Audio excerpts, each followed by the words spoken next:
جس دن وہ تم کو اکٹھا کرے گا یعنی حشر کے دن، وہ نقصان اٹھانے کا دن ہے، اور جو شخص اللہ پر ایمان لائے اور نیک عمل کرے وہ اس سے اس کی برائیاں دور کر دے گا اور جنت کے باغوں میں جن کے نیچے نہریں بہ رہی ہیں داخل کرے گا، وہ ہمیشہ ہمیشہ ان میں رہیں گے، یہی بڑی کامیابی ہے۔ اور جنہوں نے کفر کیا اور ہماری آیتوں کو جھٹلایا وہی اہل دوزخ ہیں کہ ہمیشہ اس میں رہیں گے، اور وہ بری جگہ ہے۔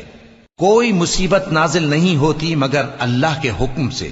اور جو شخص اللہ پر ایمان لاتا ہے وہ اس کے دل کو ہدایت دیتا ہے،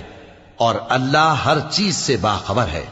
اور اللہ کی اطاعت کرو اور اس کے رسول کی اطاعت کرو، پس اگر تم منہ پھیر لوگے تو ہمارے پیغمبر کے ذمے تو صرف پیغام کا کھول کھول کر پہنچا دینا ہے۔